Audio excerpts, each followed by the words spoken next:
Have you ever heard the story of Streeterville and how the neighborhood Streeterville got its name? Oh, you're going to love this one. So the land of Streeterville all started again because of the Chicago fire. Now, there was a man named George Wellington Streeter who was a boat captain who grew up in Flint, Michigan. And he was a Civil War soldier. And after the war, he decided he was going to be just a boat captain. And one day he had this brilliant idea that he was going to pack up his boat full of a bunch of guns. And he was going to sail across Lake Michigan, go down the Chicago River, down the Mississippi, get spit out into the Gulf of Mexico, selling his guns along the way and retiring on some tropical island somewhere. But there's always a but, because his plans were abruptly halted short when his boat had crash landed into a sandbar right off the outskirts of Chicago, which is modern day Streeterville. Now, after his boat had crash landed there, the city was like, hey, you know, get your boat out of here. It can't be here. And he's like, I'm stuck. He's like, I'm stuck. I'm on this sand barge right now. And after years of the boat being there, it accumulated sand drift. So it turned out to be kind of like an island. Now, Captain Streeter was a very opportunistic young man, older man, I should say. And he thought, well, this was 15 years after the Great Chicago Fire. There was still a ton of rubble that they needed to put somewhere.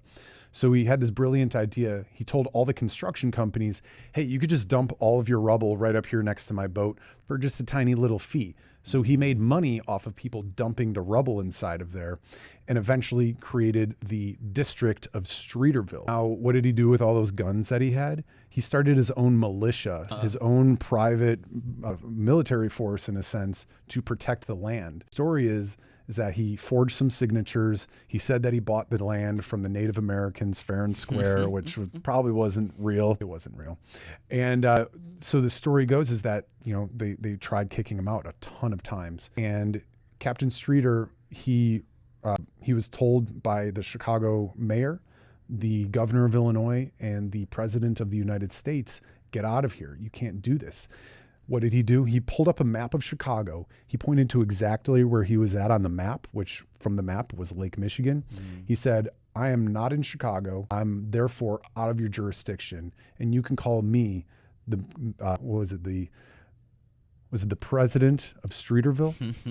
So the police and all the government officials were like, well, he's right. I mean, we really can't do anything. We are out of his jurisdiction. Yeah, that's wild. Now, during that time, it was it was kind of a red light district. So I always compare it to Tortuga from Pirates of the Caribbean, you know?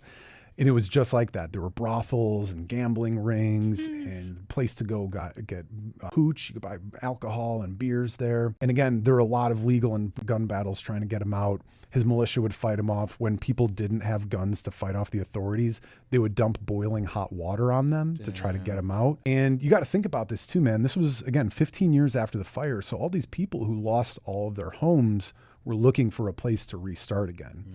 So a lot of people found refuge inside of Streeterville. Now, this part of the story, I got to do a little fact checking on, but legend has it that his wife, Ma, as they called her, she was selling alcohol on a Sunday, which was super illegal back in the day. A cop tried to arrest her. She socked the cop in the face, ran off, got away with it. So at that point, they were like, okay, we've had enough of this Streeterville guy.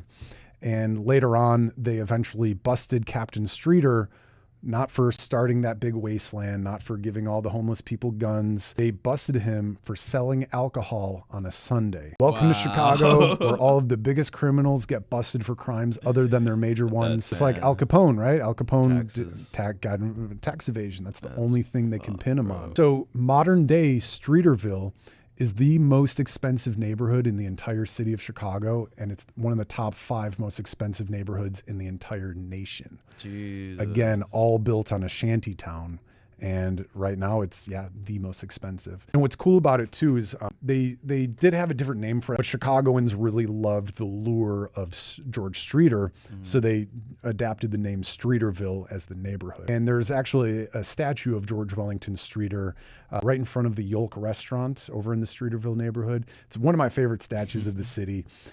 because he looks like the Monopoly man mixed with like a pirate, you know? So he's got this top hat and his long trench coat with the petticoat, and he's holding his dog. He's got a little terrier dog like myself. He's got his dog named Spot in the statue as well. And it's just one of those cool, just, lures of the city that everyone knows of. Streeterville as the expensive area, a place where you go clubbing. There's a lot of good nightlife out there, but not many people know the history behind it.